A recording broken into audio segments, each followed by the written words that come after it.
Hello, everybody. Welcome to Reaction Shots for June.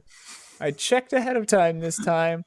Very honored to be joined by two special guests today, Gabby and Dennis. Why don't you introduce yourselves? Gabby, we can start with you. Hi, I'm Gabby. I work in post-production as an assistant. I worked on YouTube's Weird City, Hulu's High Fidelity, and Ava DuVernay's Cherish the Day. Very cool. And Dennis, how about you? Dennis Dortch. I am a filmmaker turned entrepreneur. So I did one feature film back in 2008. And then I spun off a sort of like a streaming platform for Black people called Black and Sexy TV. And that's what I've been working on since then. Yeah. I was introduced to Dennis through Shola, Yes. who used to work with Huber and I back at Game Trailers. Gotcha. 100 years ago. Okay. Fellow editor, along with myself. All right. Huber, introduce yourself. I'm Huber, part of Easy Allies. Used to work with Shola over at Game Trailers. Back in the day, B&D, Game Trailers. So just in light of everything that's going on and stuff, and I think like mirrored a few of the comments of the patrons mirrored, I think, my own experience too, where it was like, I always thought I was pretty well versed in film in like most areas and stuff. And then I started looking into films by Black creators and I realized like I had some pretty glaring omissions personally.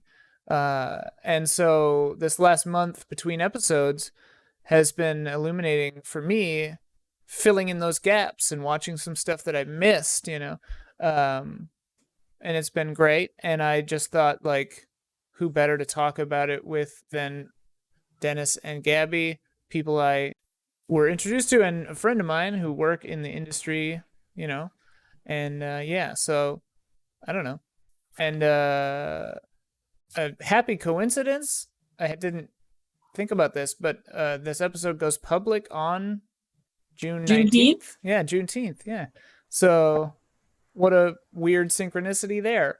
But I don't know. I mean, you've heard me talk about this before, viewers and listeners, but I mean, obviously, do what you can, listen, learn. Shit is fucked.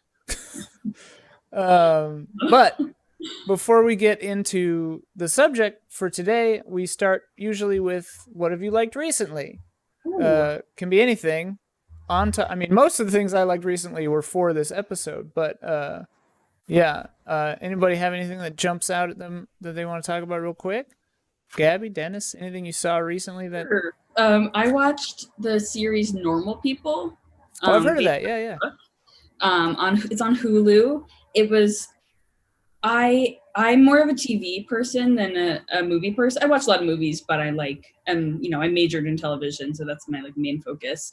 And it is like, I couldn't take my eyes off it. Like I didn't even want to look at my phone the entire time. And not much is going on. It's just a lot of like people talking to each other and like, the cool gray skies of Ireland. But it's like, it is a bummer. Be aware of that. But it was really beautifully written, really well performed, and yeah, just a beautiful like meditation on love and a beautiful love story.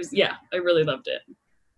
It's one of my wife's like favorite books recently. She read the book really a while back, but hasn't watched the show yet. I've heard it's a very faithful adaptation. Nice. So she's very critical of adaptations, so that's good to know. Yeah. I would recommend not watching it with anyone you're not in a relationship with, because the sex scenes are graphic. Oh shit! Really? Okay, that's all you had to say. Yeah, I'm on board. Got it. Let me text my fiance now. Normal people. It's a date. Episode 2 or 3 has like a 9-minute sex scene in the beginning, and I was That's really long. I was watching it by myself, and I was like, should I be? You were like, You should just relax. yeah. Turn the volume way up. So my neighbors are like, Yeah. Like, what the hell? yeah, but otherwise, I really liked it. I haven't seen that show, but Gabby, have you watched The End of the Fucking World on Netflix? No, you recommended it to me. Oh, that's right. Yeah. I think it'd be up your alley. It's got long sex scenes. It's really depressing, and it has very awkward sex stuff in it. But I don't like that. Gabby, we know you're a perv, okay? It's fine. If it doesn't have a 9-minute sex scene, I'm not watching. I'm out. If it's not Gaspar Noé, you're out. Anything else you've liked recently, or I'll put Dennis on the spot. Sesame Street. Yeah, yep. I've heard that show's great, actually, the HBO Max Sesame Street. I saw a clip from it where Elmo's dad explained what racism is to him, and I was like, all right. My roommate and I were rewatching Miyazaki movies, always good. Yeah. And Tales from the Loop, loved that. Still got to finish that. Great show. Yeah. That's it. Dennis, you seen anything lately that you liked? Well, I got to preface this. I hardly watch anything, but I did see by accident on HBO Max. I didn't realize I had it because I had HBO. Then it suddenly Max. HBO Max is so confusing. I don't know. It was a total. It's a total launch, like fiasco. But anyways, I don't know how you can have that much money and just fuck it up. But anyways, it was crazy. But I did see a documentary on the Apollo Theater that I was just amazed by. Oh, cool. I literally was just like, whoa. Because I was, let me just watch it because I was curious. I like music. Music is my first thing I go to. That was good. And then I ended up watching High Fidelity, the series. Oh, really? I loved it. Like, that's my speed. I was pleasantly surprised. I was my speed. I was just like, man, this is really good. And I typically don't like Zoe Kravitz. I'm just not a fan. It's the first time I actually liked her. You know what I'm saying? Yeah, I am unfortunately under NDA, so I can't say too much, but thank you for enjoying High Fidelity. Oh, you had something to do with the show? Is that what happened? Yeah, I was a post assistant on it, yeah. Oh, I guess I missed that. Sorry. All right. Congratulations. Boom. You want me to hang it? Okay. Glad you liked it. Okay, thank you. Nice. Well, yeah, that Apollo Theater documentary sounds cool. I have HBO Now, which I think on stuff that's not Roku becomes HBO Max, but I use a Roku, so I don't get HBO Max yet. It's all so confusing. The latest I heard last week was that they're axing HBO Go to make it less. I thought it was gone already. Yeah, it's okay. I thought it was dang. Yeah, I don't even know. HBO Go is HBO Max, or will be HBO Max soon. But so will HBO Now if you're grandfathered in. Like, it makes no sense. I don't know.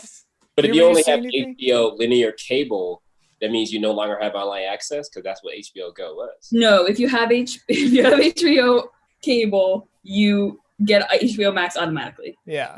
Oh wow. Okay. Yeah. Figured that out. That's great. I love that HBO Max is so confusing. This is like the third show where we've tried to figure out what the fuck HBO Max is. Oh man. Huber, you like anything lately, or is everything just a hellscape? Everything's a hellscape, but I'm actually currently obsessed with bark skins. The hell is that? Dude, like 0 people are watching, like 50,000 viewers, guaranteed getting canceled. But it's based on this book from a Pulitzer Prize winning author, the same author that did like Brokeback Mountain. Okay. And it's a recent novel of hers. It came out in 2016, and it's about the Hudson Bay Company in like the Northeast in the 1600s, and it's about like deforestation and basically white people coming and taking everything over, and like how they kill the Native Americans. And I guess the book covers like 300 years. Because the show's going to get canceled, there's no way we're getting past like this one year. But dude, I'm on like They episode need 300 6. seasons. Yeah, I'm on episode 6, and there's only 8 episodes, so I have a few more to go, and I'm just like so into it, man. What is it on? It's on Hulu. All 8 episodes Wow. are out. Yeah, it's really, really cool. Bark skins. Bark skins. Who Little knew? kind of gets convoluted and a little confusing at times, but freaking good. If I can follow Dark, I could follow that. I can follow anything. What were you saying, Dennis? Sorry. Yeah, that's what Is it a big budget series? It seems pretty high budget. It has like Marcia Gay Harden and David Thewlis. No other like big names, but yeah, like it's really beautifully shot. It's very natural. So like now in the quarantine, it's really cool because they're always out in the woods and stuff. So really, really cool show.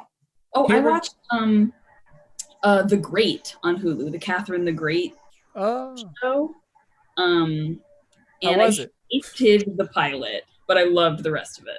Dude, I'm a Nicholas Hoult fan. He's like, his performance is great, but he plays a really bad person. And in the pilot, it's pretty clear to me like they shot the pilot months in advance because like everyone's wig is cheap, and like, you know, Nicholas Holt's character is like inexcusably bad in a way that I don't want to watch. But Yeah. then the rest of it is like he's so much better. It's really fun. It's really fun. Have any of you ever seen The Nick? A little bit. Clive Owen one? It was I never finished it. Yeah, I never finished season 2 because it was just so oppressively depressing. But Yeah, season 2, yep. Moonlight, oldest Kevin is the doctor from that, and I love that guy. So it got me in a Nick mood. I don't remember that actor's name currently, but he's awesome. Anyway, I saw a weird, like, micro budget movie on Amazon because somebody, I don't even know who recommended it, but called The Vast of Night. I think Don recommended it, maybe. But then I found out after I saw it that he hadn't even watched it, so I was like, why'd you recommend this movie? But it was like it's funny. It's like, it reminded me of like Coherence, which is a really cool sci-fi, like micro budget. Sort of like I have a soft spot for these like micro budget sci-fi things like Primer or Coherence or this.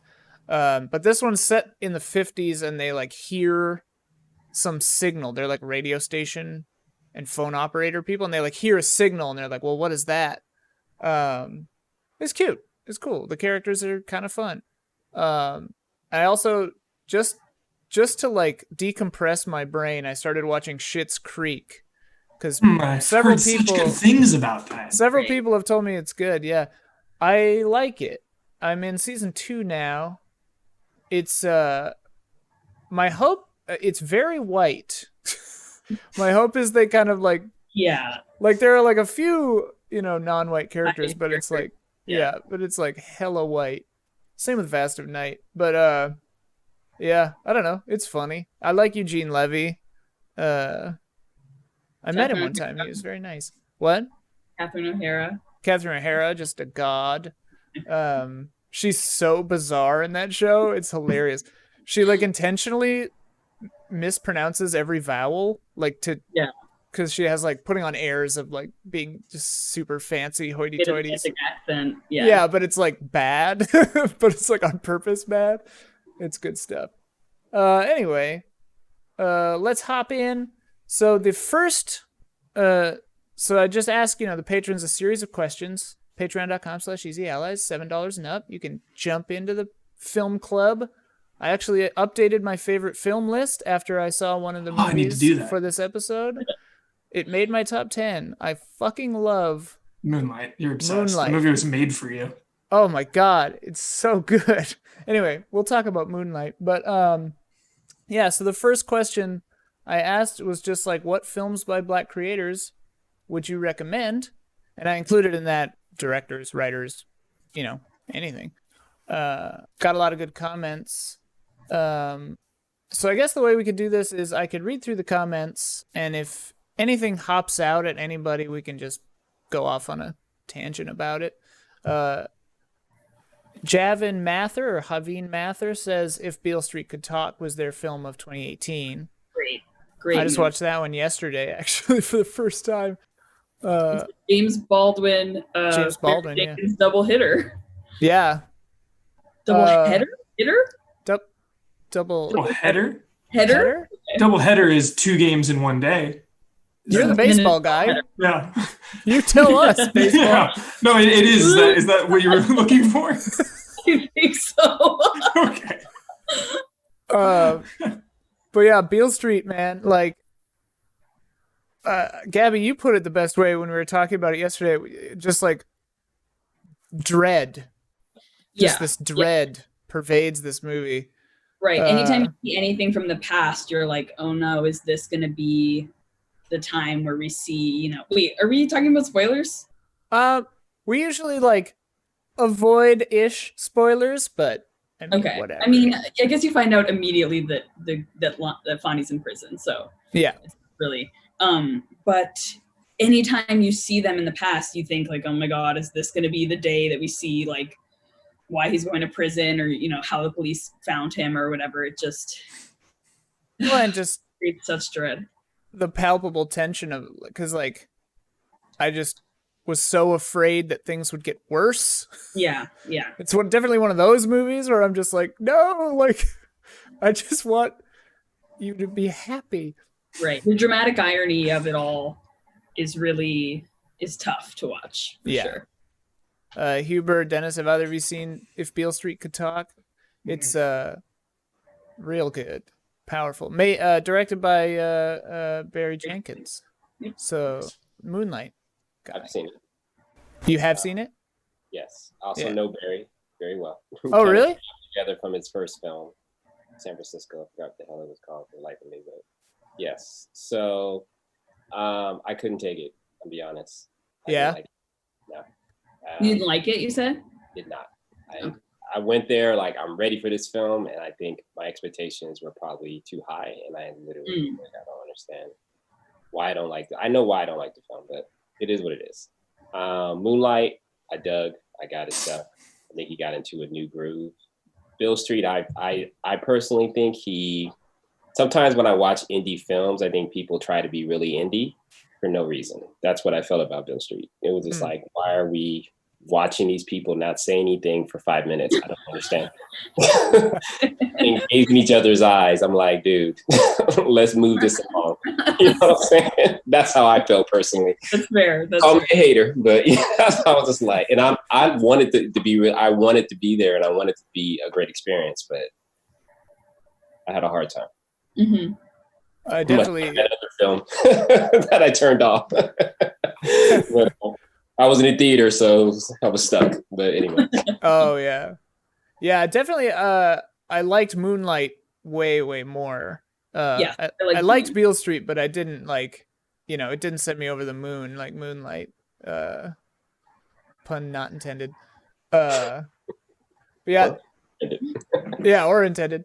It's funny what you said about films trying to be too indie. My like flagship example of that for me is Y Tu Mama Tambien, when it just like spins out and the narrator describes like random ass other people. Like the dude on the boat, it's like he lived to be 60 and then he died for no reason. I'm just like, I don't give a shit. Like, why are you trying to be cute? Like, what is this? Like, that movie bothered me, but whatever. I have not seen that movie. I like other movies by that guy, but not that. Yeah. Oh yeah. Like his other stuff I love, but Would You Kindly has a whole big list for us. Oh, so great. Yeah. I'm just gonna rattle them all off. I Am Not Your Negro, Shame, Moonlight, If Beale Street Could Talk. What? Shame. Shame, just because it's directed by Steve McQueen, I guess. Oh, yeah, this is films by Black creators. Yeah. I always get it confused with there's I'm thinking of Crash, Ian. I always get the Crashes confused. Yeah, the two very different Crashes. Yeah. I hate Crash. Well, there's Trash Garbage Crash, and then there's Cronenberg's Crash, which is about people who get horny from car crashes. Yeah. Which is very upsetting. Oh yeah, I did confuse those two. I was thinking it was the same movie, but you're right. One was the guy getting molested or punked by a cop, and the other one was quadriplegics in a chair having Yeah, like pronouncing it right. Yes. having Wow. sex with each other's car crash wounds. I didn't see that one, but I saw a clip and I was like, okay. Yeah. I lost Cronenberg's Crash I saw real young, and I remember being very uncomfortable with it. I never saw. I think it has Oscar 9-minute Darling sex Crash. scenes, Gabby. Oh, I'm sure it does. I'm in. Yes. Yes. I lost $1 million bet to my friend's mom because I bet that the song "It's Hard Out Here for a Pimp" is from Crash and not Hustle and Flow. So I owe her $1 million. Yeah, you should stop betting. Yeah. Also, you just throwing millies around? What the shit? Is there something about you I don't know, Gabby? Again. That list was half done. I don't remember where I left off. You left off on Shame. Shame. Oh yeah, Moonlight, Beale Street, In the Heat of the Night, Boys in the Hood, Timbuktu, Waiting to Exhale, Killer of Sheep, Sweetback's Badass Song. That's one of my favorite movies. Talk about that. Someone else. That was an inspiration for my movie. I love that movie. It is a horrible movie. It's not a great movie, but I love the movie. It's Mario Van Peebles, right? Yes. No, Melvin, his father. Oh, Melvin, his dad. Yeah. Yes. And I think Mario did a narrative version of making that movie, which was had Kareem Westbrook in it, which was called Badass. Badass. That's Yeah, it's all stretched out. Confusing. But the original one, it's literally just a poem. It's literally a poem for like 70 minutes. And he's trying to escape the man, the cops. He got framed for something or whatever. But it literally stylistically, and it was the very beginning of blaxploitation, which is a genre that I really love. Yeah. Would I watch it over and over again? No, because it's hard to follow. You know what I mean? It doesn't really have a narrative, but it's one of the most poetic expression of Blackness, has ever been like sort of on film. Oh man. Yeah. Cool. I gotta watch that. I haven't seen that. I didn't get to it. Yeah. You mentioned In the Heat of the Night earlier, and that's one of my favorites for sure with Sidney Poitier. My dad showed me that one. I haven't seen it in a long time, but I love that movie. They remade that movie, didn't they? Did they? I think they did. I feel like they did, yeah. I'll look it up, but probably can't be better, right? No, the original is so great. Wow. Okay. Intense. Really intense movie. Have any of you seen, it's free on Shudder right now. There's a documentary called Horror Noir, A History of Black Horror Films. There's a subtitle, but I can't remember what it was. But there's a whole, it's funny because it's mostly horror, but it actually kind of gets through like film history in general. It's really, really good, and they made it free right now on Shudder. Highly recommend it. I think I tweeted it the other day too. But there's a whole section in the middle about exploitation films, and I mean they mostly focus on Blackula, but yep. I've always loved what's that? Nothing. Blackenstein? It's not a real thing. I've always the idea of the exploitation era, genre, whatever, has always been really fascinating to me because it's like people like super small budget just trying to take advantage of a niche audience, sometimes literally taking advantage of people, and other times giving control to, like, a lot of blaxploitation films had black directors and black crews and stuff, right. which is cool. Yeah, you said, Dennis, that's a favorite genre of yours?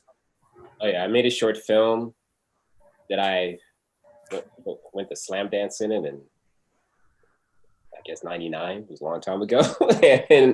and I was watching, like surreal films like Fellini, Buñuel, and then I was watching in the 90s, how 20 years ago the 70s comes back in. So there was like a sort of a blaxploitation festival happening, or just kind of a review happening at the New Art, I think, or one of those independent theaters. So the mix came together, and I don't know, just what's happening now as far as the protests is kind of the sort of boiling pot or the era that those films came out of. Yes, they were definitely became exploitive more than anything else, but the initial was the sort of like, how can we get Black people's voice out, protest, anger, things that we care about, things that are going on in the city, you know, in our community.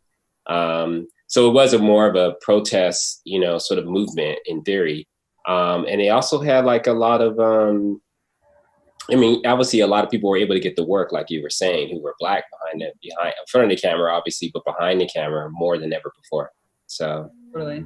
yeah. Yeah, in the horror noir documentary, they have the director of Blackula on there, and he's talking about the process of that and like pushing back at the studio to be like, no, it's got to be this way, you know, and like how he was fighting that and like they made concessions. They let him do stuff, and it's really cool, like groundbreaking stuff. Highly recommend that documentary. It was a really fun watch. On Shudder, you said? Yeah, I want to watch It's on Shudder, yeah, of all places. They also have a good, if you end up doing a trial or whatever, I watched some of those Cursed Films episodes. They were really cool. I watched The Exorcist and The Crow. And it's fun because, like, it's a show about films that are allegedly cursed, you know? And, like, going in, I was like, oh, maybe it's going to be like Ghost Adventures where they're going to, like, take it seriously. But, like, every episode is just like, curses aren't real. Like, just a bunch of bad stuff happened. Oh, you mean like things behind the scenes that went wrong? Yeah. Okay. Like people thinking that like the set of The Exorcist was like literally Because of all the people that died. Yeah, haunted by demons and stuff. And like The Crow, like they talk about like helicopter cut off the actor's head. It's on, yeah. That one's that one's on one of the episodes, yeah. Stuff like that, yeah. People, yeah. Shudder, who knew? Showing up. AMC. Does AMC own that? Yeah. Oh, I guess yeah, that makes sense because the catalog is. Creepshow's on there, right? I think so. I need to watch that one. Heard it's like a 10 out of 10. Alexa thought I said her name. Natalie says Spike Lee is one of the best filmmakers of all time. Shh. Alexa, quiet. Spike Lee is one of the best filmmakers of all time, yet his documentary work is often overlooked, in my opinion. When the Levees Broke is a life-changing 4-part documentary detailing the life before, during, and after the devastation in New Orleans left by Hurricane Katrina. The follow-up, God Willing and The Creek Don't Rise, goes even further in depth, checking in on New Orleans a few years after Katrina, and also documents the BP oil spill and its aftermath. They're on HBO. Check them out if you haven't already. I haven't seen any of those. I've seen most of his narrative films. Maybe all, but yeah, I haven't seen any of his documentaries. Any of you seen those? No. Nope. Yeah. Blind spot. Documentaries are a little bit of a blind spot for me most of the time, unfortunately. The only Katrina thing I've really seen was Treme. That was an Oh, occasion. yeah. Yeah, I saw Trouble the Water, which is a very good documentary about Katrina. But nope, not Spike Lee. Mm-hmm. I love other Spike Lee movies. I agree. Spike Lee is great. But well, here you go, because the next one, Jeremy Ferris brings up Spike Lee's 25th Hour. It's about a man who is living his last day before he must show up for jail to serve a 7-year sentence. While a powerful idea by itself, I find the meta-text of the film is actually Spike Lee's personal experience of 9/11 and the struggle he faced after the attack on New York.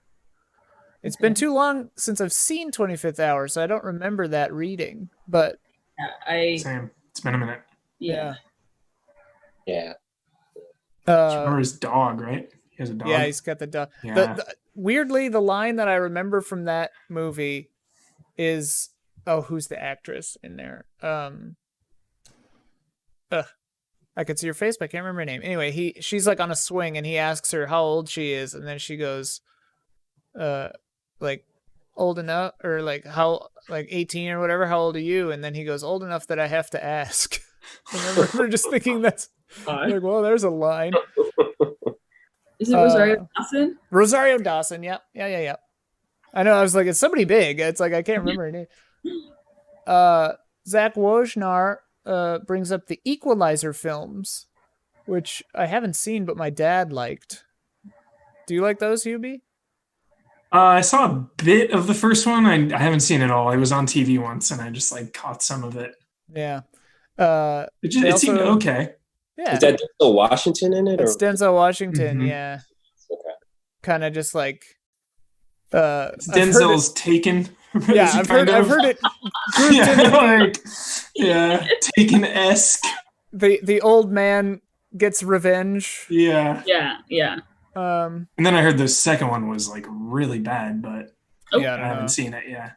They highlighted that it is about like the duty of the strong to protect the weak and making a difference for their community, which seemed interesting.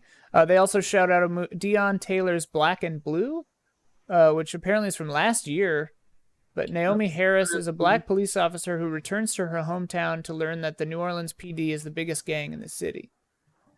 And they also shout out See You Yesterday, which is a Netflix original sci-fi time travel story about police brutality in New York City. wow.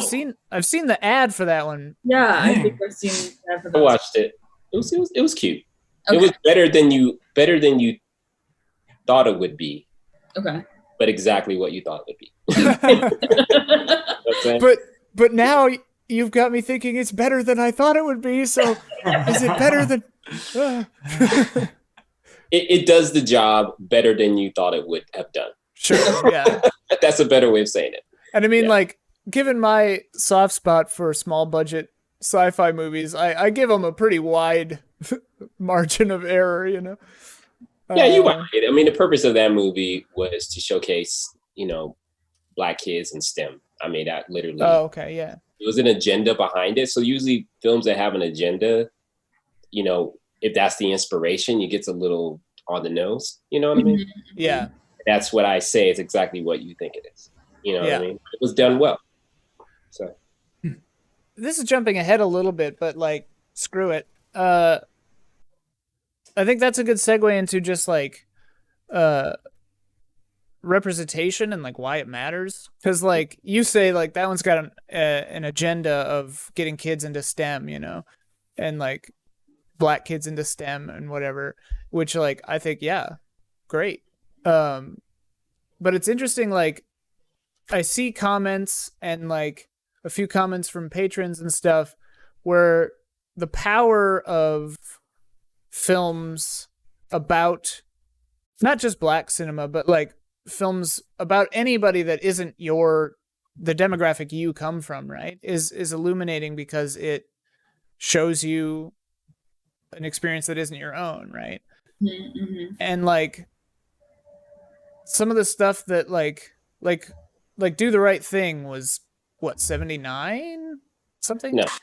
86. 86. Okay, yeah, it felt too early. But anyway, like a while back, like 34 years ago, whatever, and like there's a scene in it straight out of the headlines of today. Yeah. Like straight out. And like I think to a lot of people that's like news or something. Right. Where it's like this shit's been going on forever. And even more so shockingly close to today was that like the cops come by early in the movie and they're like good, like they help out. Right. And then, and it's not really commented on, but they like, they send that guy off when the kids spray water into his car and they don't arrest anybody. And then they come back in the end and murder someone. So right. Just straight up. Yeah. It's straight up. Talking about adrenaline. Propaganda. You know what I mean? I think, I talk about this all the time with my fiance about like, even I at moments, I'm actually taught to fear black men. You know what I'm saying? Like there's you know what I mean? It's like if I'm in a certain part of the city, I'm just like, all right, what's up? You know what I mean? And it's not necessarily true or fair, but it is something that people are taught as impulse. And it's not that it's right, but it's kind of like, I think they had an experiment for cops where they showed them black images and just flashed them and saw their heart rate go up or just, type of, physical reaction.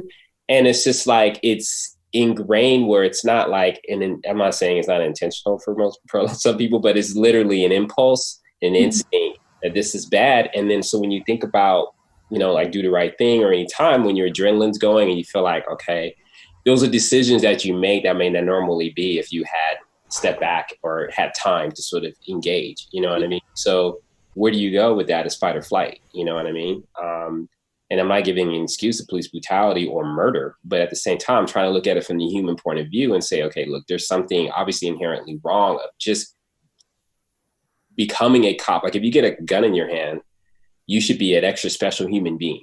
Right. You know what I mean? There should be cops out there who have, you know, little bats, and there's ones that have guns. If you didn't earn a gun, you shouldn't get a gun. You know what I mean? And if you guys travel, so one person has a gun and one doesn't, but both of you guys have a gun, you just got on the force, you've been on there for 6 months, whatever it is, you know, you have, you know, violations, you have complaints. It's like, no, we got to reassess you. And I think that's one of the biggest issues because culturally it's so ingrained, and even the whole damn police department is literally created in this country to chase down and watch over slaves and or on former slaves. You know what I mean? So how can you escape that? And then I get it. You put guns in my hand and I have a certain stereotype about people. I'm going to kill the people too. You know what I'm saying? That's just literally how it's going to happen. You know, or most people are going to be inclined when it comes down to them having their adrenaline sort of like rise, you know, or just feel that sense of, because I've gotten angry in many times. I was like, I didn't feel like myself. Right. So I was angry. You know what I'm saying? I don't know. Yeah. Yeah, you got it. Oh, absolutely. And I mean, like you said, it's so ingrained. And like you said, like the police force was made to basically like continue slavery, not to mince words. Like, shout out to 13th, you know, just a documentary that so clearly outlines that process. Please watch that if you haven't. It's on YouTube for free. But like Netflix also, it's there. Yeah. Well, yeah, Netflix put it on YouTube for free, shockingly. Okay, cool. Nice. But it just makes you realize, like you said, it's ingrained. Like it's a instinctive thing, like this fear, like the heart rate goes up just for seeing an image, you know, and it's just like, it's intense. And it's like, that's something that I really appreciate, like a common through line in every single movie that we'll probably talk about today. Even Black Dynamite, which Gabby recommended to me the other day, kind of as a fun take on blaxploitation films, you know, which I thought was hilarious. It reminded me of OSS 117, what's his name? Paul Jadu, Jean Dujardin. Yeah. I'm bad at remembering names. But I love OSS 117, and Black Dynamite is hilarious in a similar way. But like, even that, like there's a through line in all of this, that just underlines, is the La Cucaracha Man? The Cucaracha Man, yep. It just underlines that experience from the other point of view, the non-police point of view. Right. It's all this is to say it's systemic, you know. Yeah. I think a friend of mine was trying to explain to her friend that, you know, we can't be not racist. Like the best we can be is anti-racist because we've been taught to be racist from being, you know, babies from birth. So, you know, and I think that's hard for some people to hear because you're like, I'm not really doing anything that's feels racist to me, you know, someone might say. But, you know, simply by benefiting from the system, you are benefiting from racism. So, yeah, the most you can do is be anti-racist. And that's just how it is. Like, that's fine. You know, when you say that, it's so funny. It's like being anti-capitalist and then you're sitting on your iPhone, you know? It's like, how do you do that? Yeah. How do you take down the system that you actually are using and enjoy and benefit from? Do you just give up everything? Like, just capitalism, do you go, I'm just going to, how do you remove yourself from that system? And that's why I think, like, that's what I think the difference is between saying I'm not racist and I'm anti-racist. Like, if you say I'm not a capitalist, that, or I'm not a capitalist, then you're a hypocrite because you purchase things and you benefit from capitalism. But if you say I'm anti-capitalist, you are making choices about where you're buying, like, you're making a choice to buy Black and therefore put money into your own community, but like you still are recognizing that capitalism doesn't necessarily work. So I think it's the same with saying I'm not racist and I'm anti-racist, I guess it's like a part-time anti-capitalist, anti-racist thing, because it's very difficult you have to literally change every single moment of your life to not be a part of that system. And you have to live and you go, oh, you're doing the best you can. And but maybe you are, doing the best you can. But, the thing about racism, I think, is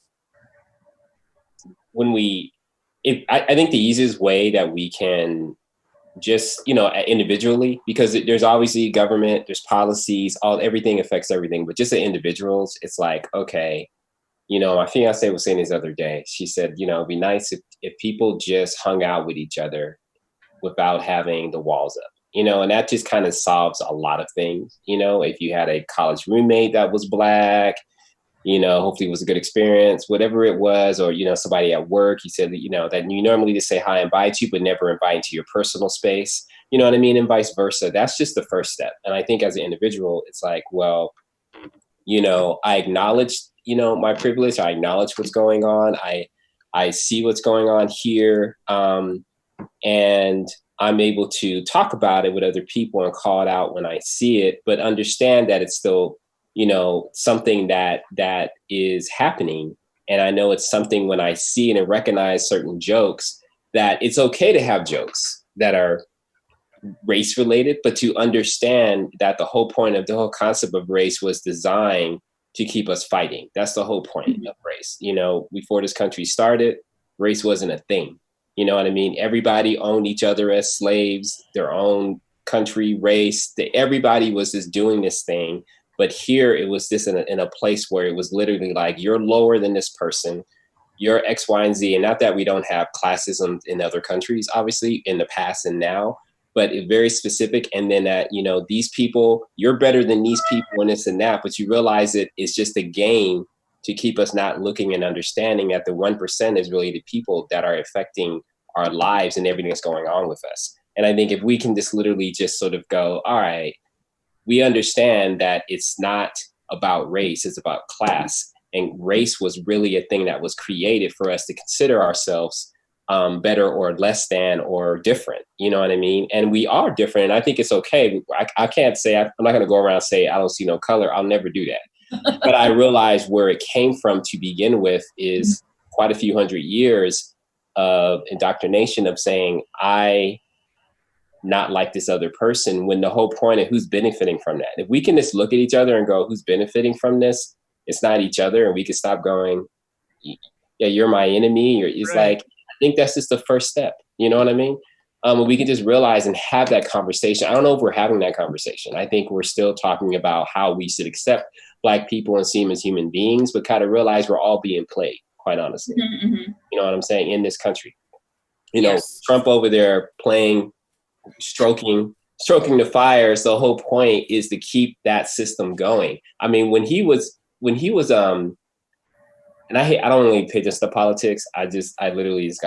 When he was elected, I just kind of zoned out for a while. And then when all this stuff started happening, especially the impeachment, I just got mesmerized. I was like, man, is really going to take this guy down? But when he was got into office, it was like Black History Month the next month in February. Right. Yeah. He literally tweeted, and he was thanking certain white people who were helped Black people or something. I don't know what the hell it was, but he was actually, for Black History Month, congratulating white people for helping Black people. And I knew he was fucking with us. I knew it was a fucking game, and I knew it was bullshit. This is what he does. And he does, whether he believes it or not, he doesn't give a fuck. He believes in fucking with you and making us all fucking get all, what's going on? I can't stand it. So that we don't really understand what's really going on. That's why I'm like, I can't take these people that seriously of all this racism stuff. This is really about money. You know what I'm saying? Profit, yeah. Yeah, absolutely. It's like, I mean, I think that's what anti-racist means to me. It's like the first step of learning that, like, we are all in some way benefiting from this system, and all we can do is like learn. That's the base of being like, I don't know anything. I don't know what I don't know, and I just have to I have to now learn and listen. Totally. That's where I'm at too. It's like, shit, I just want to learn. I want to listen. Like, listening is so important. It's like, how do we spread the message of just like listening for people that don't want to listen? You know, Well, it's like you said, Dennis, like movies. I mean, movies are a great tool, I think, for that. It's like Dennis, you said, like, have like, not everybody gets to have like the black roommate in college or whatever. And it's like, I do think that ignorance and lack of exposure is a huge factor in everything. And yeah, movies are a huge way, I think, to spread that and educate people, because it can show and humanize for people, like a different demographic that they don't normally humanize. Totally. I do think that there's a weird kind of racist problem with how to market a movie to get people that wouldn't like to get it outside of the demographic, you know, like I'm like me, you know, I watch lots of stuff. I avoided Moonlight because I see like all I heard about it was, oh, it's a movie about a black gay man. And I was like, well, that can't not be the most depressing thing I've ever seen in my entire life, you know? And I just like I wanted to end with tragedy. Yeah. Like whether it's like AIDS or killed by the police or some crazy shit. Like I just couldn't, you know, I like couldn't bring myself because of my assumption that it was going to, you know, my like tragic assumption. And now it's like, I love it. I watched it and it was so fucking good. I mean, I think a big problem is access. Like, I also had the problem where, like, when you first asked me, like, do you know, will you be on this episode? I was like, I don't know that much. Like, first of all, I didn't really go to film school. I went to TV school, but access is limited, you know, and a lot of the time you feel like you really have to search out these things when it should just A, be a part of the regular curriculum, and B, like, be an entire unit, especially now when access is so limited. Like, in the future, potentially, if, like, you know, everyone gets used to, you know, there are as many black films as there are films about everybody else. Like, it doesn't have to be a unit anymore, but you know, now I think it should be. It felt like a homework assignment, and that made me feel bad, you know. Right. Guilty. Well, let me ask you guys about this too. And I mean, anybody can weigh in on this, but like, do you think it's damaging? Well, damaging sounds too dramatic, but like you said, like to have like a black cinema like course or whatever. Like, do you think 1,000 years from now, or if we're lucky, 100 years from now, like, is the ideal to not separate, or it's like, because to me it's like, don't ignore, like Dennis, like you said, like you shouldn't be colorblind, but because to me it's like the different experiences is what makes different things like so. Well, it depends on where you're at in the world. Honestly, you're talking to someone that named this movie and company Black and Sexy, so I was very It was a statement, you know what I mean, and it was a reaction, obviously. So if we're at a place where it's not needed, it doesn't matter, you know? But I think it is needed in the sense where the Eurocentric sort of gaze or focus on what is good cinema, it's, you know, it would be nice to say, here's another one, let's go. But you're really fighting against that perception and saying, you know, X, Y, and Z. Yes, I hear what you're saying. You're saying, like, can we just put a movie up? It doesn't matter who's in it or not. When you say a black movie, it's literally mean it's for black people, not that it's black people are in it. You know what I mean? And sometimes it's one and the same, but there are a lot of black stars who will star in a film, but it won't be considered a black film. Right. You know what I mean? So yes, I think right now we're in transition. We need it at the moment just to be open and exposed. It's almost like saying, you know, do we need to say, you know, here's a slate of film by women filmmakers. Right. Yeah. Right. You do. And then there's a point where you don't need it anymore. You take those training wheels off. You know what I mean? And that's the goal, I think. And then you Yeah. could still program a segment of here's a group of film by women filmmakers, but it's not maybe because you feel you need to signal boost it, but it's just an interesting, like it's the same way you might program, I don't know, Westerns. Like it's just here's a common thread. Then going kind of what Gabby was saying, just about like wanting people to listen and stuff, like I feel like if you market it as like Black cinema, what about those people that are just like, I don't want to watch that. Right. You know, it's like, how do you get through to them? Which brings us to Black Panther. that got through. That's fucking how. Good call. But let me ask, the bridge was obviously superhero. Right. You know, so Marvel. So if it wasn't Marvel, it wouldn't have been as big.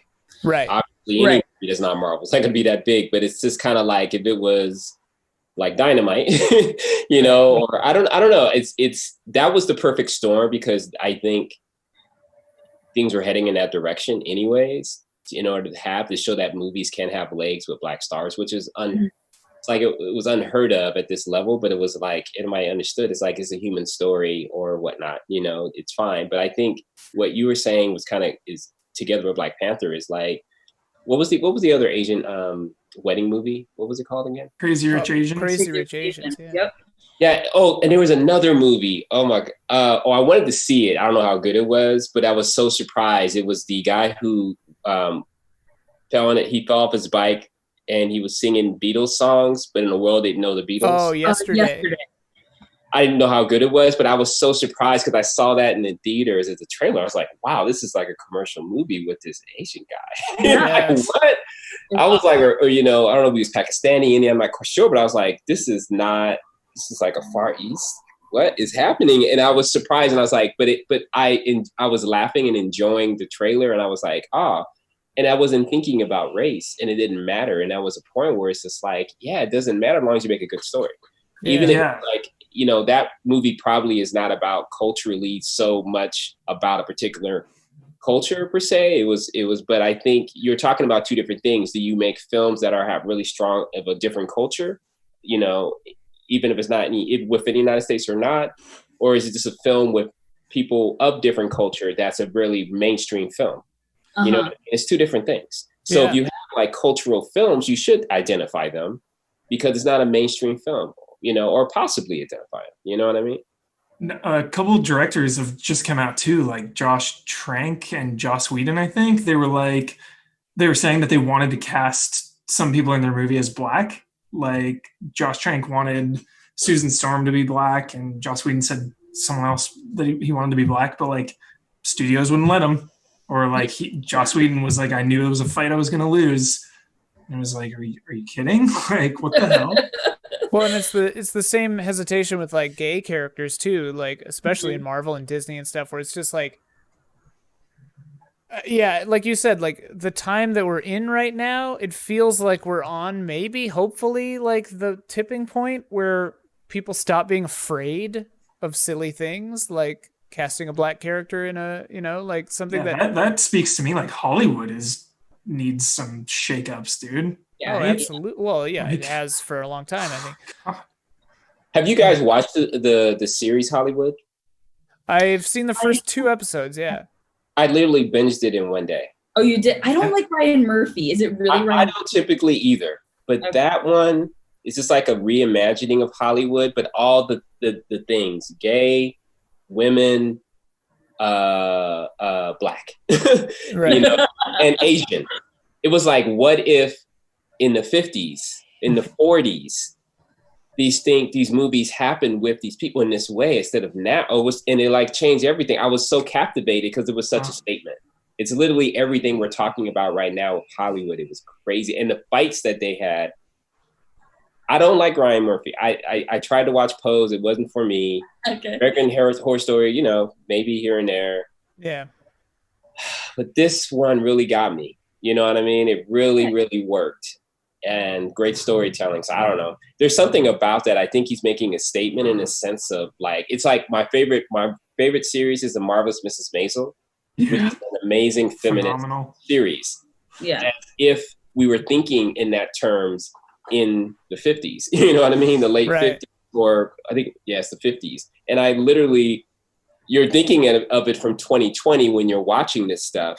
In the 50s, Hollywood is the same way. And it's just like, yeah, why won't we progressive back then? Because people are risk adverse and protecting their money, and they think people are not going to want to watch something. In this series, it was a huge success to do a Black lead. I'm sorry, giving it away.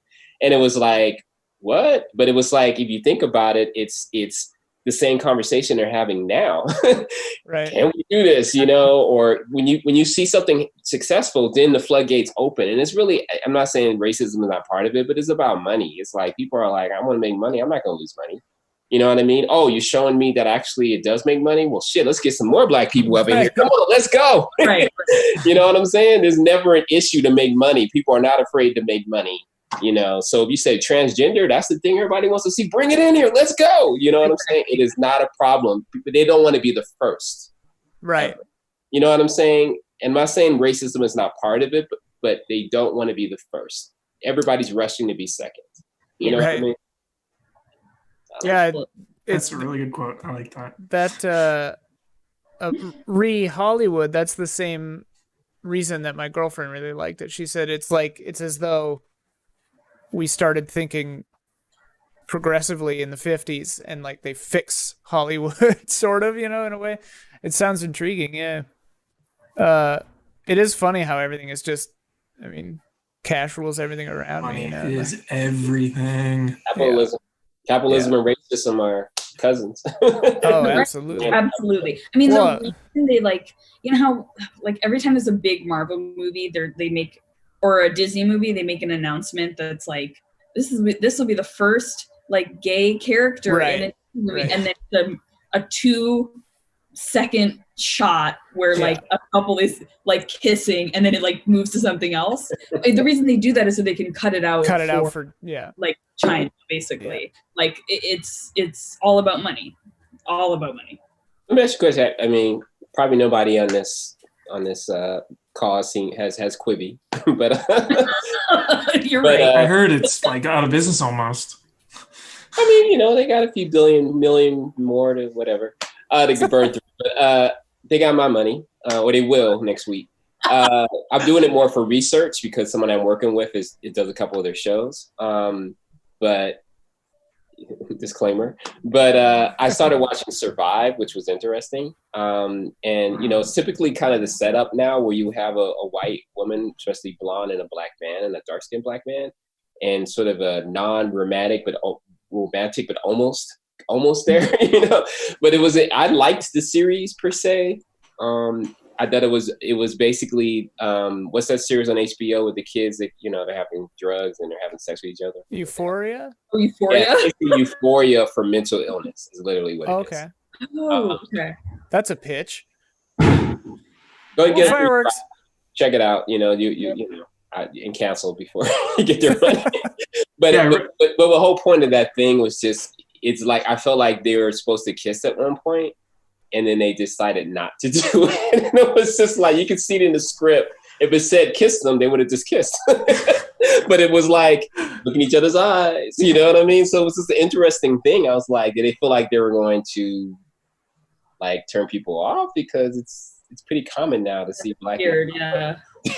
So I didn't know what the problem was. But anyways. It's like some kind of bizarre, modern unwritten Hays code where you can't show people's feet off the floor if they're on a bed, and the beds have to be this and this and that. And it's like, you can't have two characters of different races kissing if you need to sell to China. And it's just like, It's crazy. It's money. Money. Cash rules everything around me. Well, and even Black Panther had the scene where they go to Korea for no reason because it increased their marketability or something. Right? I don't know if that's... Oh, that what that was for? I don't know if that's true. That was what I heard at the time, but totally can't trust everything you hear. Yeah. Let's see here. I'm just going to burn through the rest of people's favorites real quick because we're already almost at an hour. And I aim for an hour and a half usually. Todd Kramer says, Still Black, a portrait of Black trans men, which you can see at stillblackfilm.org, apparently. That sounds really interesting to me. I hadn't heard of that until I was setting up for this. Shaft and Watermelon Man, which is Peebles or no? Maybe I don't remember. Watermelon Man is. Chef isn't. Watermelon Man, yeah, that is. Yeah, I believe so. If I'm not mistaken. and then of course, Do the Right Thing and Black Klansman. Yep. Yeah, and then they brought up an African film called Moulade by Ousmane Sembane, which is by an African director. It was his last film about what it's like not only to live in an African village separate from much of the modern world, but particularly about how patriarchal power structures oppress women. Sounds good. Not the movie sounds good, not the. You know what I mean. Yeah, woo patriarchy. Nugene brings up Django Unchained, which what? Sure. I mean, I would not necessarily yes, it stars, Jamie Foxx, but I never liked that movie. I didn't see it. I had a feeling I would not like it. Yeah. I only saw it in the theater. I've been meaning to give it a rewatch, but I only ever saw it in the theater once. I think the last episode of Reaction Shots, maybe, Huber, was it? We were talking about that movie, and I was saying that Jamie Foxx feels like a reactive hero. He didn't seem to do anything for like 90% of the movie, but then someone pointed out that maybe that was metaphorical. And I was like, what? Like, yeah, I remember somebody like blowing your mind on it, right? Yeah. So what did they say? You're they were like, you wanted to rewatch it because of it. Yeah, they were like, well, maybe he's reactive until the end because that's when he's like emancipated or whatever. And I'm just like, well, that's an interesting theory. I'd have to rewatch it. Yeah. But I hadn't brought myself to rewatch it. Asbo Zapruder brings up Black Panther, which we already talked about. Colt Smith, Black Klansman, Boys in the Hood, Do the Right Thing, Creed, Devil in a Blue Dress, Get Out, Friday. Devil in a Blue Dress. Yeah, you were talking to me about Devil in a Blue Dress, right? Awesome. I did not Denzel to me is he's an older actor. He's very handsome, very talented. But I saw Devil in a Blue Dress and I was like, oh my God, Denzel is so hot and so talented. Like, of course, I've seen him in movies and stuff, but only as an older man. So I didn't realize like how much of a stud he was. Stud, yes, little hunk. And the movie is so good. Takes place in a really cool time period. Super cool. Highly recommend. And Don Cheadle. What, Dennis? Oh yeah. No, I said it's very easy. It's a very easy breezy movie. Yeah. Don Cheadle was nice too. Yeah. Don Cheadle is really funny in it and like crazy and it's so good. I like Don Cheadle. The list goes on here, but let's move on to the next thing. Oh, Tokyo Slim mentioned Sweetheart on Netflix, which I hadn't heard of, which sounded interesting, and Slight, which is a superhero film that I've seen the picture for it, but I haven't watched it. Yeah. He also loves Mario Van Peebles and Senior Van Peebles. Melvin. Yeah. We talked about marketing already. People ask what? Did anyone say Just Mercy? I was saving that one for. Yeah, cool. Talk about Just Mercy. You were telling me about that the other day. I haven't seen it yet. Yeah, they released it for free on Amazon Prime because it is exactly what is happening right now. Oh boy. Of just racist police pinning it on Black people, and this movie is amazing. It like Michael B. Jordan, just so good. It's based on a true story, which like obviously when something's based on a true story, it just makes it even more impactful for me. And yeah, just the character he plays, they give you like little facts before and after the movie about like what really happened and what happened in the time period after. Basically, he just is a lawyer that tries to get people off of death row that are wrongly convicted. And Jamie Foxx is on death row for a crime he didn't commit. And that's the premise. It's so crazy. As a Black person and a Black man, I feel like I've seen this movie before. Yeah. You know what I mean? So that's why it wasn't so attractive. It's like, okay, for a new generation, but it's the same story in real life, unfortunately. And, you know, but a multiple movie seems like every 15 years we see this movie, you know. Yeah. Sure. There's also a TV show on right now with, I think, Chiwetel Ejiofor, where he plays like a lawyer, a prisoner who I think he's wrongly convicted and like becomes a lawyer in prison to represent himself in court or something like that. Yeah. I'm just surprised you can pronounce that dude's name. So that's great. Props to you. He's awesome. I like him. Yeah. I like that. I mean, in some ways, Beale Street deals with similar subject matter, and When They See Us on HBO. Yeah. Whatever. Netflix. Netflix. Yeah, Oh, and Netflix now, yeah.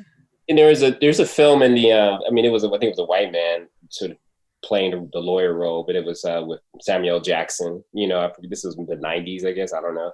This films has been done a lot, and I it's with McConaughey, right? Yeah, I remember that one.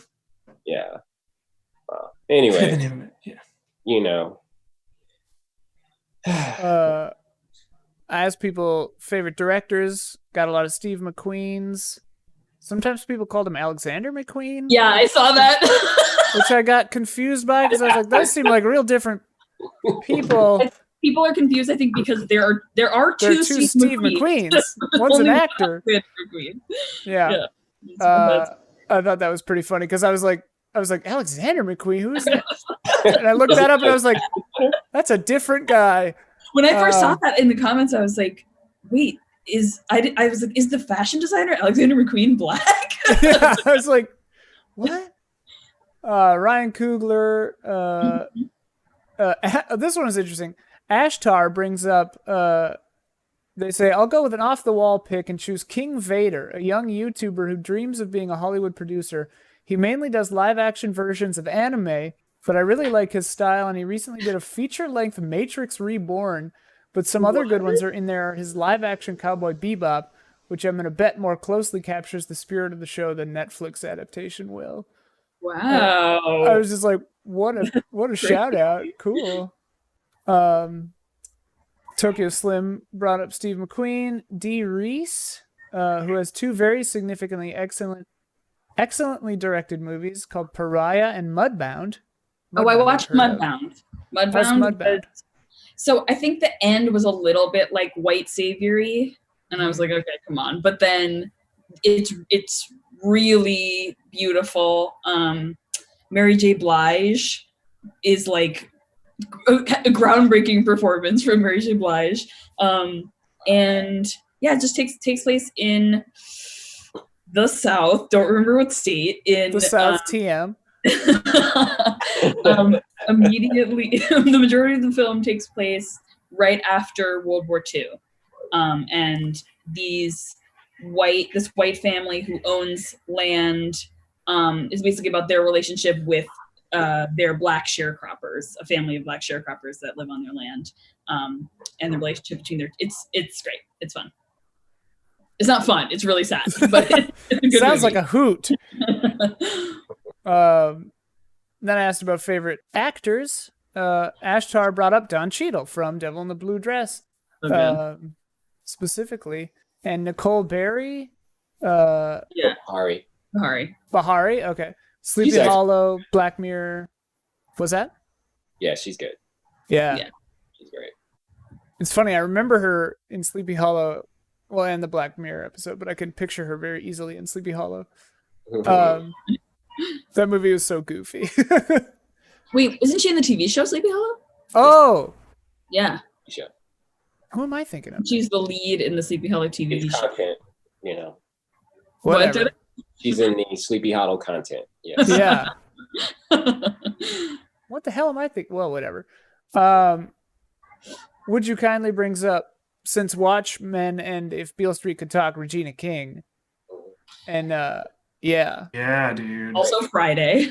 Well, yeah. But Watchmen, dude, blew my socks off. Sister Night. Yeah. Best. Did I know, Gabby, you haven't seen Watchmen yet, I've right? not seen Watchmen yet. Dennis, did you catch Watchmen? Sorry, Dennis. What? Yes. Dennis give you a look. I feel like because I said Oh, he I gave did. you a look. Yeah. I mean, he's right to give you that look. That Because show you is watching, what were you watching? Normal People and sex scenes? You didn't Here's watch- the thing. Okay, Ian told me I should watch Watchmen, and it was on my list anyway. But instead, I decided to watch both seasons of Atlanta. So Oh, All right, you get a pass. all right. oh my Thank God, you. Atlanta. Thank you. I watched Atlanta recently, maybe a few months ago. Oh my God. So good. Dude, yeah. Atlanta's on. Yeah, I haven't seen it yet. Brian Tyree Henry is like one of my favorite actors now. The guy who plays Paperboy. He's in Beale Street for Talk. He plays the he got out of jail. He was in Joker for a minute. Yep. He is just like so funny and so it's just so real. Like the way everyone talks to each other is just so He plays the rapper in Atlanta. Paperboy. Paperboy. Yeah. Paperboy. Yep. His speech in Beale Street is very affecting. Yeah. About just like terror. I was just like, God damn. Yeah. So good. Dude, Atlanta is It's like good. It 1,000 like out of 10. 10 minutes out of that scene. You could have really, really enjoyed that moment. But yes. You would made it to that part. I love your. I remember seeing like this is really good, but I'm worn out at this point. Yeah. Yeah. It's like a heavy atmosphere for that. It's like a Haneke movie. When you're in when you feel that in the movie theater too, and just like there's silence in a movie theater for like 8 minutes at a time, and you just every once in a while you hear someone like crunch some popcorn, or, like someone in their chair. It's just like so uncomfortable. Yeah, someone just is like and everyone's like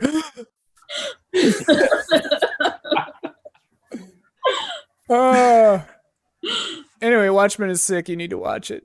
I will. I was watching Atlanta. I watched 21 episodes of Atlanta in 2 days, so Same. give me a Wow, shit. break. I'll give you a break. Atlanta went on my list when he described season 2 as, what did he say, like Twin Peaks with rappers. Oh my god, yeah. Dude, And I was just like, what? That Dude. sounds Basically awesome. like a Midsummer Night's Dream like episode. Really? With Alfred. Yeah, like I gotta watch that show, man. so good. The Teddy Perkins episode Teddy is Perkins. Oh my God. I've crazy. seen He's a gifs of masterpiece. Teddy Perkins. Yeah, It's not even close to what you think it is. You it's just so don't know weird. what to expect every episode is literally like a new thing. Yeah. It's like Community. You know what I'm saying? Yeah, But yeah. That even is that available anywhere? It's Is on that- Netflix now. Like, just came Yeah. out this month on Netflix. I think. Oh shoot, I'm watching. Okay. Community, yeah. Community is good. Community? Oh, Yeah, Community's great. I've never seen it. I've never seen Oh, it. man. It's each episode literally is a new movie. Okay. It's like they're having so much fun. It's Yeah. crazy. You know, You what I'm did saying? Community, Hubert. I think you did. Perfect. Dude, on my list instantly. Gotta shout out Would You Kindly, though, because he shouted out Forrest Whitaker and Ghost Dog Way of the Samurai. Love a good Ghost Dog Way of the Samurai shout I've never heard of that. You haven't? It's a Jim Jarmusch movie where Forrest Whitaker plays a guy who follows the code of the samurai, the way of the samurai. Okay. And his friend, it's been years since I've seen it. I think he's friends with an ice cream delivery guy, and they're just like hanging out in this neighborhood. It's a good movie. It was fun. Okay. I like Jim Jarmusch though. Dennis, I don't think you'd like Jim Jarmusch is very boring. I don't have a problem with boring films. Just pay it off. Sure. That's all I'm saying. Yeah. Don't be boring for no reason. That's all I'm saying.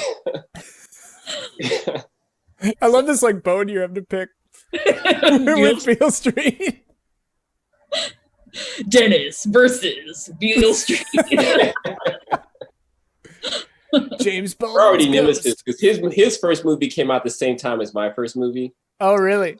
Yeah, so it was literally, of course, they're going to be pit against each other. Rivalry. It's literally gonna happen. Yeah. Nemesis. He liked that, but it felt like that. It definitely did. He got the cover of Filmmaker magazine. I know that feel. I had a nemesis back in film school for sure. Jenkins. Yeah. He hit on my girlfriend at the time. Didn't realize we were together. Oh. Is that really where the source is? No, it was fine. Yeah, we haven't talked about A Good Day to Be Black and Sexy, your film. Yes. Do you want to talk about it? Do you not want to talk about it? I've been talking about it for 10 years. Why not? Yeah. Tell us a little bit about it for people at home. Gabby and I watched it. I don't know if Huber had a chance to catch it. It's on Netflix. That's where I rented it. It's on Netflix? Or not Netflix, sorry, Not Amazon. Amazon. Yeah. You can't rent things on Netflix. That's where most people have seen it on Netflix for 70. I know the license ran out, so I didn't get a check. Oh. Anyways, basically, I just made a sort of a vignette film of 6 stories of Black love and sexuality. And I wanted to make a mixtape type film. I wanted to feel very sort of like a flow that you just sort of experience. And it was my first film, you know what I mean? Yeah. My film.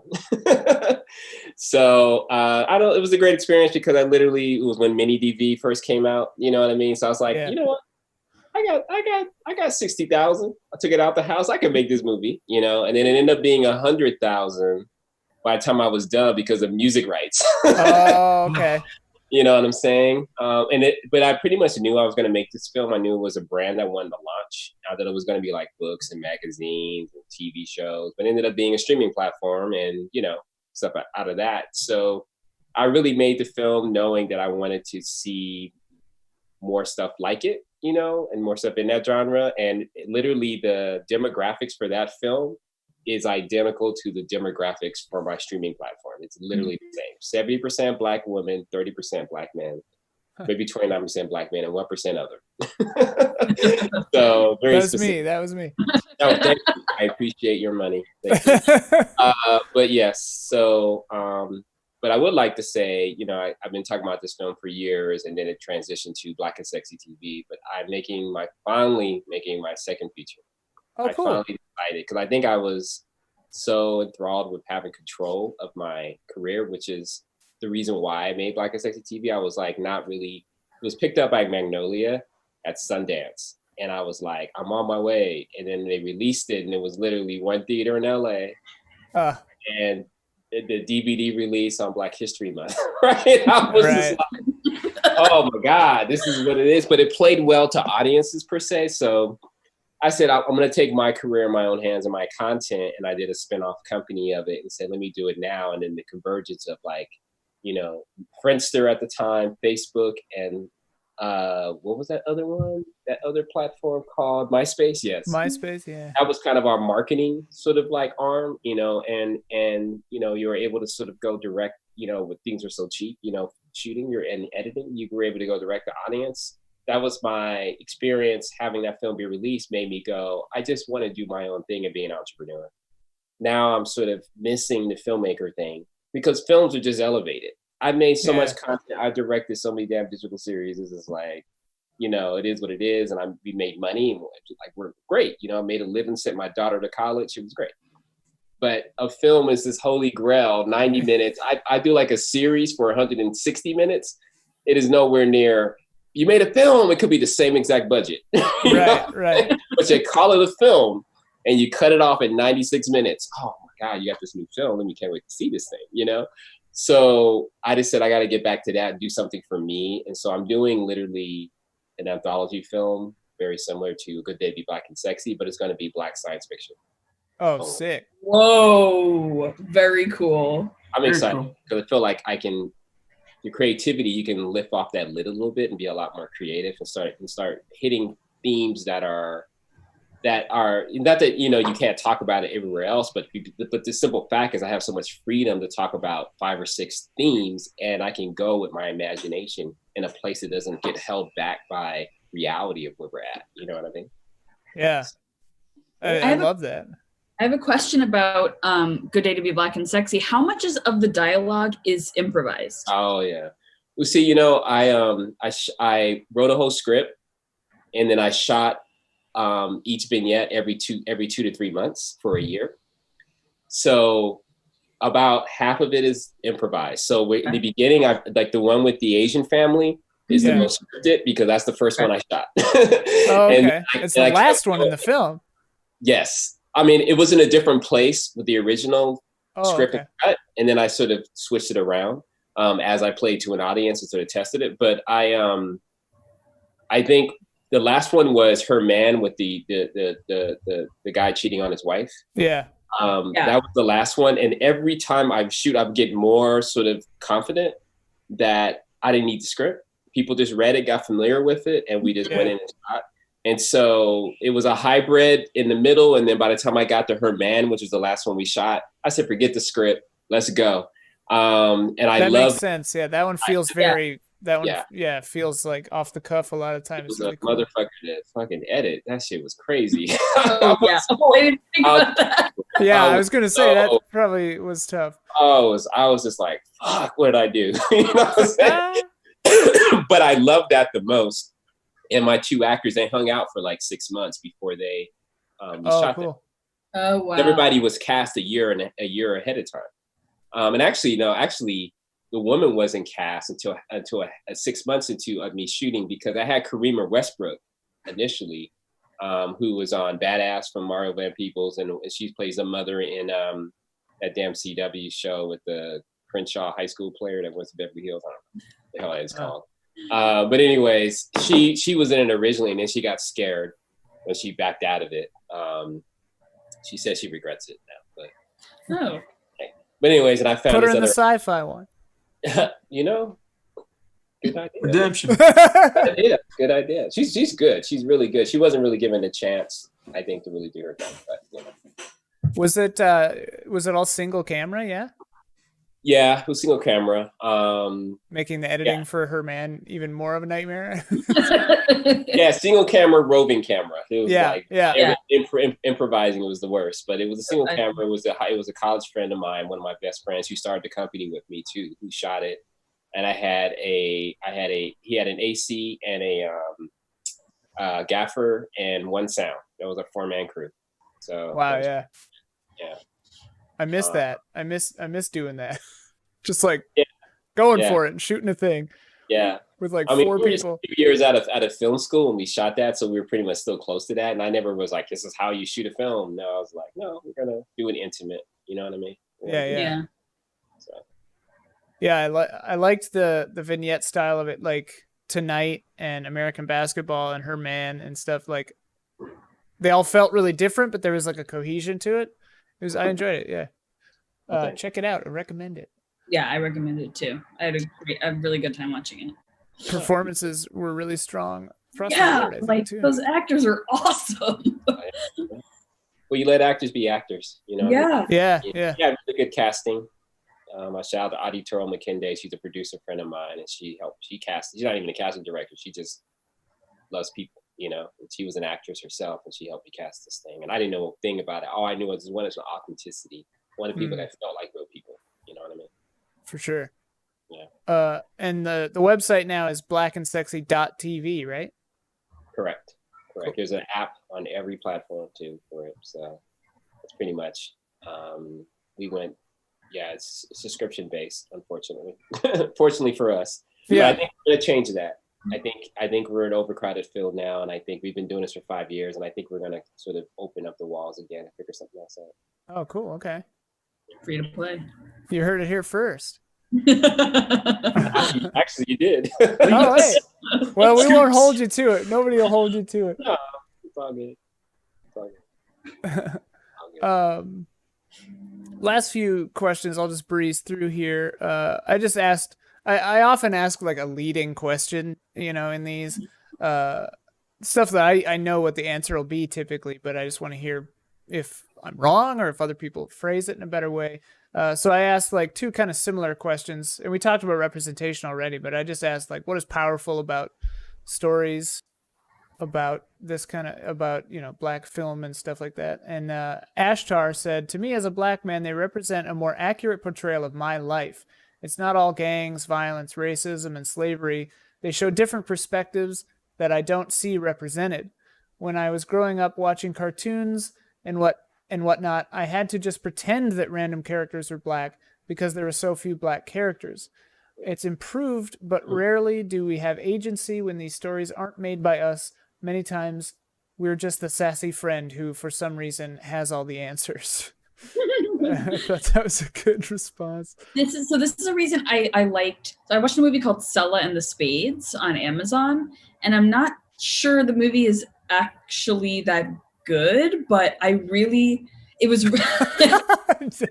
I turned it off too. I tried. No, I watched the whole thing. I did enjoy it because it is slow, Dennis. You like that stuff? But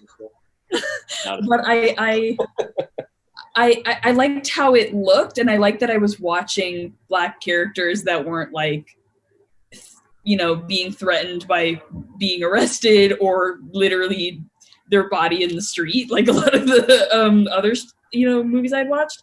And I think that is just as important. Fireworks, just as important as seeing these Black stories that are reflective of the struggles of Black people then and now, because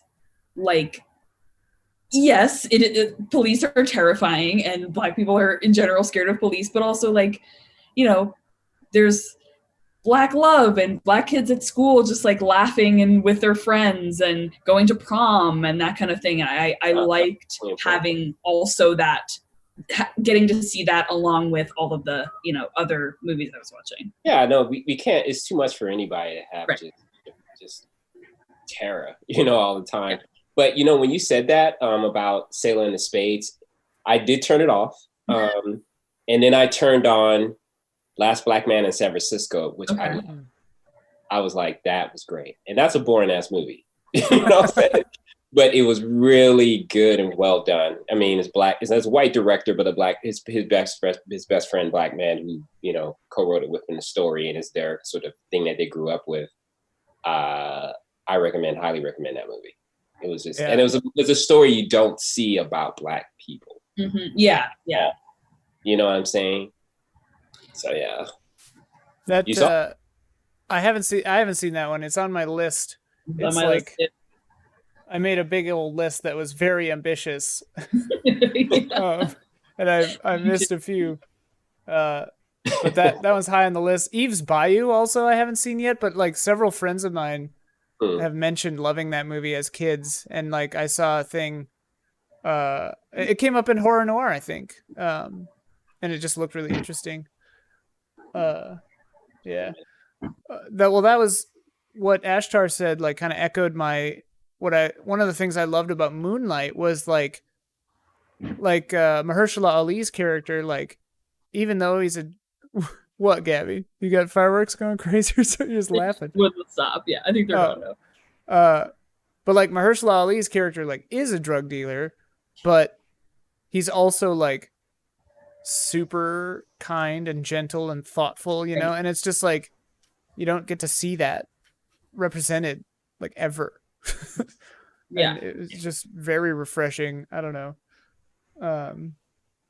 Yeah. We had a few other things. We're running out of time here, but let me see here.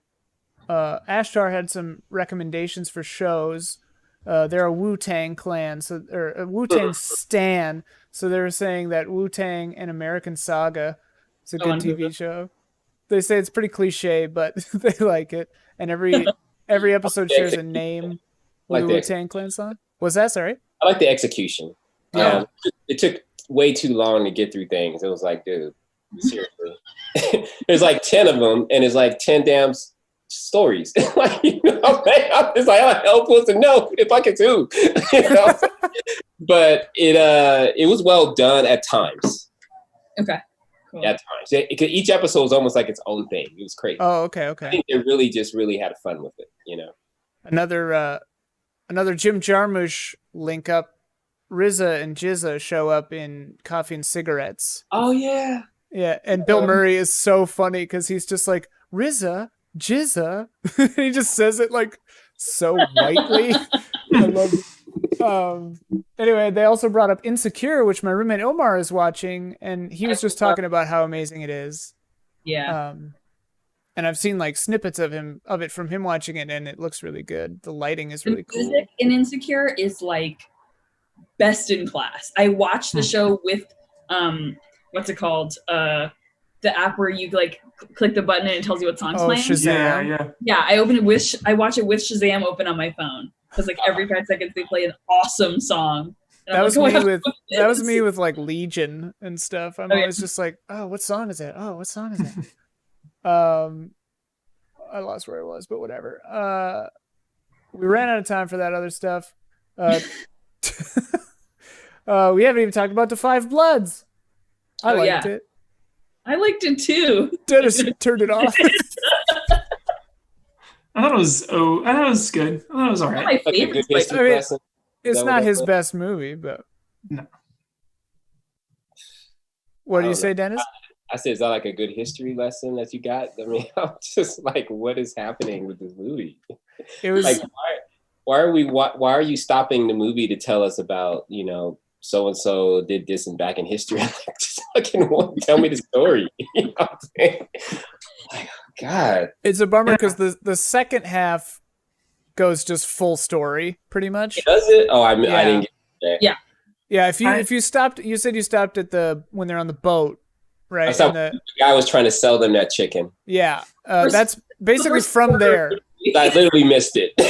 Yeah, it's like from there, it's basically just full steam ahead. Yeah. I think my main problem with it, I just didn't feel the bonds between anyone, but maybe that was kind of the point because they had been through war. But I just like didn't feel the bond and the brotherhood between these characters. Mhm. And then like the random like landmine lady, like Yeah, she's showing up. Yeah. Like, that- There was some Deus Ex French girl.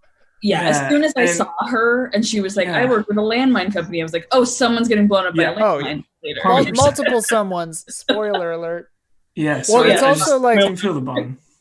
It's very much like there has to be a better. This is a filmmaking thing that a nitpick where it's like so many movies. Like anytime the camera is in the passenger seat facing this way, you're like they're gonna get hit. They're gonna get sideswiped. But And like anytime anyone's in Vietnam walking backwards, they're gonna step on a mine. Mhm. There has to be a better way to block your shots. Yeah, I know. Block your scenes, man. I think in some ways you can take advantage of like that filmic language. Yeah. Of, like, oh, you see a gun in this, in the first act, it's gonna go off. It better go off in the third. Like, Chekhov's gun. Yeah. yeah, exactly. I think some movies take advantage. Some movies and shows or whatever, some media takes advantage of that filmic language. Well, that I mean, we understand. the car example But- that I gave, like there are a lot of shows that raise tension because of the filmic language of a car accident and that nobody gets in a car accident. It's just like you think they're going to. One of my favorites is No Country for Old Men when the camera is facing one way and then he gets hit by a car from the camera side of the car. Like Wow. you don't see the car coming. The car just suddenly goes and you're like, oh, haven't seen that before. Really good Perfect car movie. crash in Atlanta in the barber episode. Because Alfred knows they're gonna get in a car accident, and he just keeps saying, "Baby, look at the road. Baby, look at the road." And he just won't look at the road. You're like, they're gonna get in an accident, and they do. It's really good. I think that's my favorite episode. Was that Black Dynamite? Or I saw a movie very recently where they like made a joke about that. Where like, yeah, it was Black Dynamite, I think, where one of the bad guys was driving away and he just like straight up. It was rear projection, like on purpose, but he just straight up wasn't looking at the. He's like turned around talking for like a minute. It's just that movie's hilarious, man. Oh, I like It's that. great. like the music, just singing what the scene is about. Like, I laugh every time he enters a room and it goes dynamite. So good. The funeral for the thing is like, I'm at my friend's funeral. Like the song is just saying what's happening. Yeah, Oh my god, it's so good, dude. Anyway, whatever. I could talk with you guys forever. This has been a blast. We're just gonna skip to the quote challenge here at the end of the show. Patron What? saint. What? The what? The quote challenge. I don't know what that is. You don't know what that is? Well, it's easy. Oh wait. I need the I always forget to include the shout out tier in my current quick, Bloodworth. What's the shout outs? I always forget to write that down. You too could be in the illustrious shout out tier on patreon.com/easyallies, where I will forget to put it in my notes and not want to screw up the names. What tier is that? It's expensive. Anyway, You got the what? ads. If you have to ask, you can't afford it. Money. It's a steal for $250. There we go. For only $250. For only $200, for half of what the sponsorship slot used to cost. Before we partnered up with 50% off. Roost, 50% off. You could get a shout out. Just for Limited you. time offer. For just you, half price. Just for you and 5 other people. Anyway, Tokyo Slim, patron saint of reaction shots, brings us the quote challenge. So last month, Huber, we missed 2 of them. Looks like we got 3, but we Nice. missed 2. We missed, Okay. and we can see if you 60%. guys. Yeah, you can see if you guys know this one.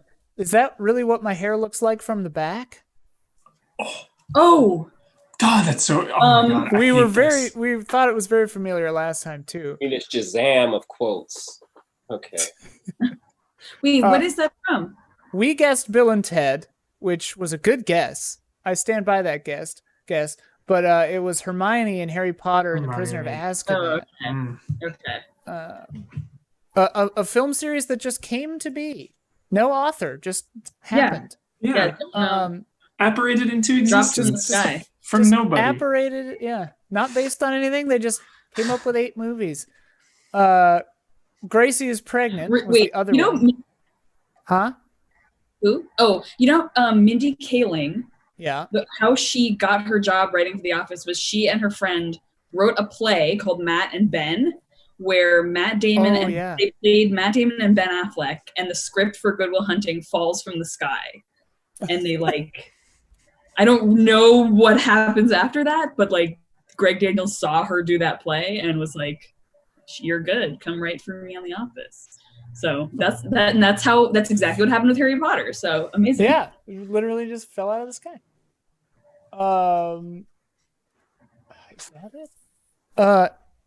So the next quote was Gracie is pregnant, which we had no idea. And apparently it's what Spock says to the marine biologist at the Monterey Aquarium after diving into the whale tank and mind melding with the female humpback whale Gracie in Star Trek IV: The Voyage Home. Great. What? I know less than nothing about Star Trek. So, please no more Star Trek quotes. Yeah. They're here by band. And then we got the other 3 right. But I don't remember what they are. All right, so this month's quote challenge will be to name the actor that said each quote, and it's multiple choice. Oh, crush this. Confidence. Don't be too confident. The first one is, I could rip out your nose or snip off your lips, but you've been looking where you shouldn't, so it's your eyes that should be punished. So I'll tell you what I'm going to do. I'm going to take an eye. All right, I spoke too soon. Dude. Yeah. But it's either Mahershala Ali, Denzel Washington, or Morgan Freeman. What? Dennis, help us out here. Here's the thing. I don't think it could be Mahershala Ali because we I haven't think it's Morgan seen Freeman. in that much stuff. I also think it's Or possibly. Is It it Morgan could be Freeman in- when he played God? No, it's probably God. that'd be pretty dark for Bruce Almighty. It might be Denzel. It might be Training Day. Could be. Sounds about right. Sounds like something that character would say. I don't know. We're gonna ace this, gang. Oh. Everyone knows when you make an assumption, you make an ass out of you and umption. That's Reginald Vell Johnson, Ernie Hudson, or Samuel L. Jackson. I have no idea. Samuel Jackson. This is not a game for I me. think Samuel L. Jackson. This, I'm going to say Ernie Hudson. Okay. I guess we could all split push, and then one of us would be right. We all just There take we a go. different answer. Game the Okay, system. I'll say Reginald Bill Johnson. Okay. There's no prize. Just the less shame from not knowing. I don't have any shame. Yeah, no. These are obscure. Not knowing Tokyo Slim is. I don't know Lenny. You see, friendship is more than one person constantly doing favors for another. I don't know Lenny. You see, What's in that? friendship is more than one person constantly that doing sounds favors like. for another. Huh? That's what Mice and Men. Oh, Thing. well, the choices are Viola Davis, Maya Rudolph, or Angela Bassett. I have no clue on this one. No, Who was less the first? clue. Wait, say it again. The clue, the quote: No, the actresses. Viola Davis, Maya Rudolph, or Angela Bassett. It sounds like it's from Of Mice and Men, but Who's named Lenny in that? am I crazy? Are the two No, main that's characters? Lenny. Yeah, you're right. Yeah, the main. Yeah. Yeah. Okay, you scared me. No, yeah, I was thinking of the wrong thing. I don't know. Shout out to Angela Bassett, dude. Yeah. Maya Rudolph was not in many movies, was she? So Yeah. it's not her. Tokyo Slim showing up just to embarrass all of us. Seriously. All right, here's the next one. Girls have to deal with men in their lives who every day they don't listen to them. They don't ask them what they want. All we got to do is ask them what they want, and when they tell you, it's a beautiful thing, man. We're like healers or something. I've seen this, and I know the answer to this. It's Jamie Foxx, Michael B. Jordan, or Donald Glover. I know the answer to this. This is from Magic Mike XXL. That's Donald Glover. Nice. Great. Why are you laughing? Is the second one better than the first? That's what I hear. Heard it's sometimes. really good. I have not seen the first one, but I've seen the second one several times because I have a friend group, and we call ourselves a coven. Fellas, it's fine. No. And we always end up watching Magic Mike XXL and then Mad Max Fury Road back to back. It's happened Add 3 times. Practical Magic to that list. Oh, yeah. All right, last one. The milk went bad while I was in jail. It's Halle Berry, Pam Grier, or Taraji P. Henson. I hope it's Pam Grier. I got to meet her one time, and she was awesome. Ooh, cool. I'll say Taraji P. Henson. Okay, somebody Push take it. Halle Berry, and then we're Yeah. covered. Push this. All right. Well, we did terribly. Jeez. Tokyo Slim, go easy, man. I think because No. he went even harder because there were multiple choice or something. Yeah, there are multiple choices. We went hard. I knew one of them. I'm confident on the Donald Glover one. Rip out your nose, snip off your lips. That's so graphic.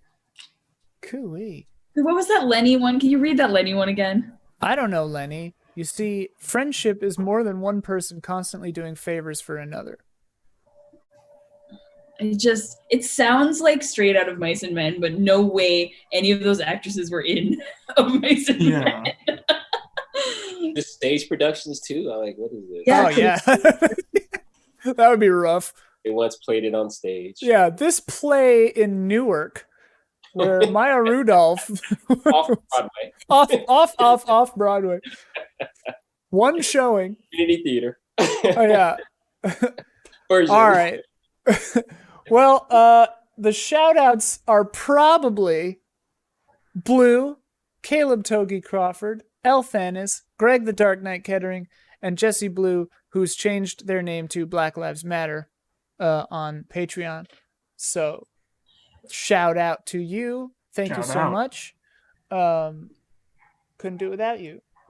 And I'll remember next month to actually make sure of the list. I'm sorry if I was wrong. But shout out to all of you anyway. I want to thank Gabby and Dennis. Thanks for being here. Yeah, thank you. This was a lot of fun. Thank you for inviting us. Yeah. This was good. I liked this episode. Happy Hopefully Pause. what? That pregnant pause was. Yeah. I don't know. It's really warm in here. So I kind of just was like, I've been wanting to turn my fan on, but I'm like, can I leave the frame? Yeah. Oh, I know, mine was unplugged. I didn't leave. You literally can't. Yeah. When you start a Zoom call, you're like a mime trapped in a box. Well, thank you both so much. Thanks, Huber, my illustrious Thank you. co-host. Hopefully everyone enjoyed this, listening and watching along at home. We actually do know what next month's theme is, because the game Ghost of Tsushima is coming out. It's a samurai game. We are doing samurai movies. A lot of good ones. And we will have special guests, Matthew Walden and Tokyo Slim, on the show to talk about samurai films. I am going to talk for 45 minutes about 13 Assassins and how it's the best movie ever. For as long as the battle is at the end of 13 Assassins, I will talk about 13 Assassins. But no, that's another one. I've got to do a lot of homework. I need to see Seven Samurai, for example. Dude. It's a blind spot for me. I haven't seen Best it. ever. I'm ashamed. Best ever. But I love Ron. I don't know if that counts. What's that? What? 9-minute sex scenes in there? No, probably Definitely not. not Seven Samurai. Kurosawa wasn't known for having nasty sex scenes. So you and Gabby are out. sorry. Pervy old Gabby. I just have one question. I feel like you guys are the right place. Uh-huh. Where can my oldest daughter find a Nintendo Switch? She's been trying to get her hands on one. Does anybody Oh, My friend found one on Craigslist recently. That was it. Oh, what is that? My friends. Whoa. Everything sorry. all right? Saber alert. Yeah, you'll probably get one in a second. Yeah, probably. Oh, yep, there it is. Endangered elderly. My friends, Dennis, who are super, super adept at getting hard to get Nintendo hardware, recommended a site to me that is called, I guess, BrickSeek. Fireworks. BrickSeek.com. Okay. Don't know. Somehow they know what stores are going to stock the night before. Mm. And my friends are crazy and they get up really early, but they say that you look on BrickSeek and you'll see like, oh, the Target by us is going to have, or like the Target over wherever is going to have 4 this morning. So you go there when the store opens and you try to get one. And they say that that's been their fail-safe method. They got a Animal Crossing Switch that way. They got like 2 or 3 of the NES classics back when those were hot. So that's how they do it. I don't know. I appreciate it. That was gold. While we're talking about websites, check out blackandsexy.tv. Yeah. Dennis's company. It looks cool. And watch Dennis's movie. I enjoyed it. Thank you for being a guest. Well, we've lost your audio suddenly, but I could tell that you said you're welcome.